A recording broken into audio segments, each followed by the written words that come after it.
The primary and most important aspect of loosening up a knotted, tight muscle, a painful, even sensitive muscle, the primary use of the massage ball is when the weight of the body on the ball comes to complete stillness. In other words, the body is not moving around, kind of rolling on the ball. It's completely still.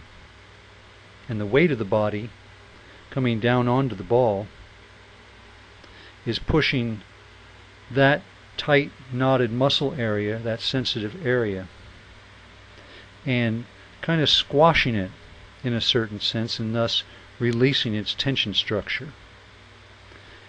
That's the primary, most important part of what you're looking to do with knotted up tension areas and sensitive areas, is to stop moving in when you get to that sensitive area and keep the facial muscles completely relaxed. Breathe evenly, softly, and let the body completely relax. Give the whole body the sense of falling to gravity, relaxing its muscles so that it's possible for that tight knotted area to relax and loosen. There is an apex to each of those knotted tight areas. Sometimes it's too sensitive to have the ball simply start at the apex, and so you move just micro movements to the side where the pressure can allow the body to simply relax.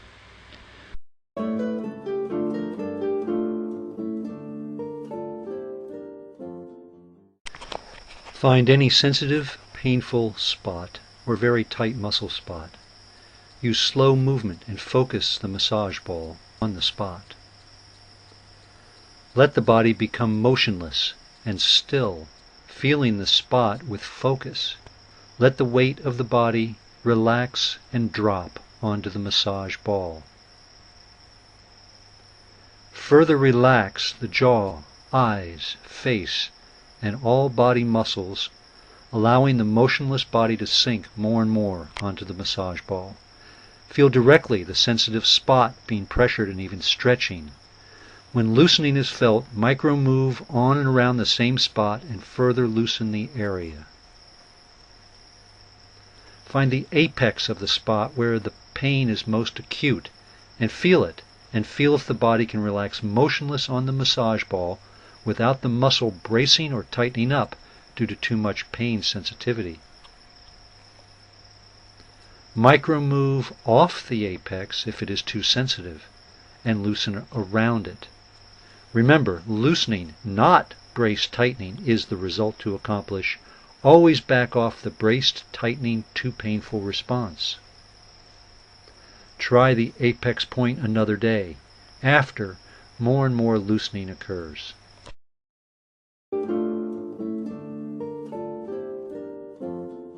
To begin the practical how to use the ball, starting at the lower part of the body in the pelvic region, the body would sit on the ball, and the body's weight on the ball is the pressure that is actually working and massaging the tissues where the ball is pressing into.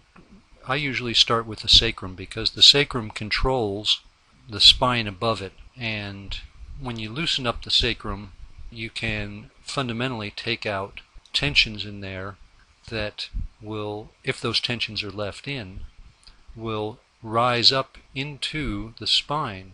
The spine will adjust and compensate for those tensions. And so to loosen up the sacrum is an important part of how to begin a more comprehensive loosening of the total body.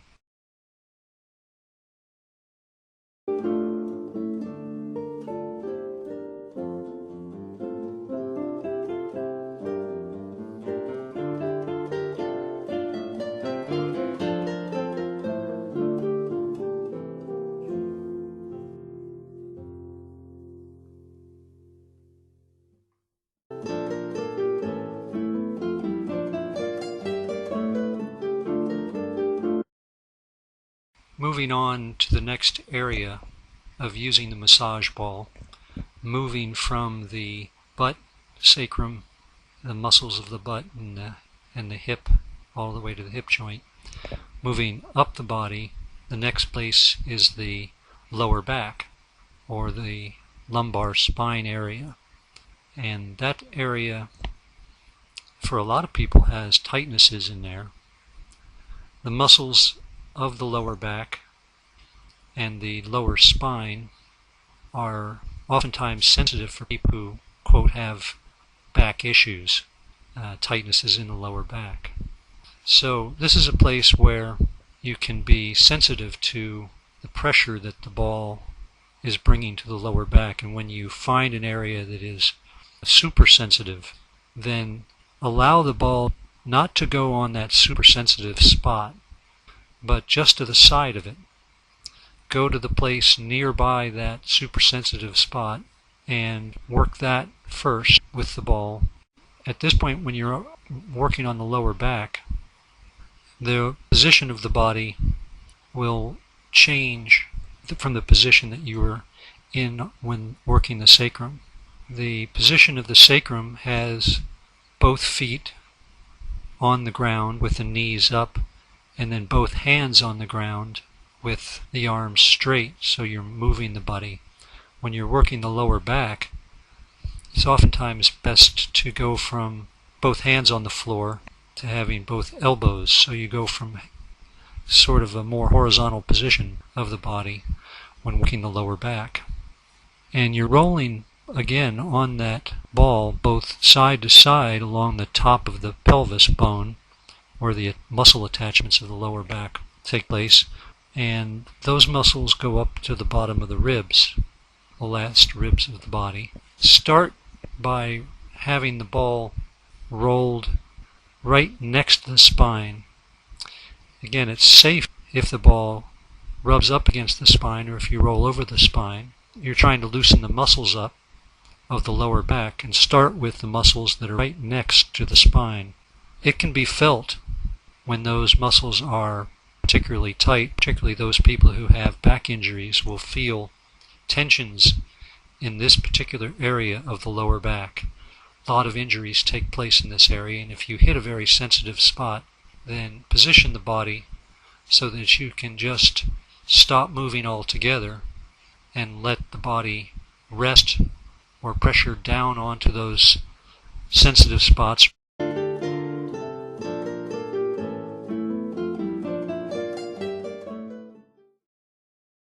The massage ball from the lower back moving up the back is going to use the same kind of pressure principles that have been discussed already in the sacrum and butt and lower back. Using it for the rest of the back, simply keep the ball next to the spine while you're kind of on your elbows. Also, you can pull your elbows up and just hold the body onto the ball in a balanced way. A lot of people will also put their arms straight out to the side, and they'll hold their hands on the ground while they're rolling the ball up the back along the spine, and allowing that weight of the body to provide the pressure against muscles to loosen up those muscles going up the back toward the neck. And when you roll in this fashion, and you can see it in the video, you're pretty much just rolling the ball and allowing that pressure to press in on those tissues. Again, when you hit a sensitive spot, you can stay with that for a little while, but you can fundamentally move also away from the spine onto the ribs, and the muscles that are part of the rib structure and cover the ribs can be loosened up as well. And as you roll the ball up and get to the shoulder blade and all the muscles around the shoulder blade, and then up to the top of the shoulders near the neck, you can feel the pressure from the ball loosening up these muscles. The ball can roll onto the shoulder blade itself. The ball can roll in between the spine and the shoulder blade, and you can turn and adjust the body so that its pressure is loosening up those muscles between the shoulder blade and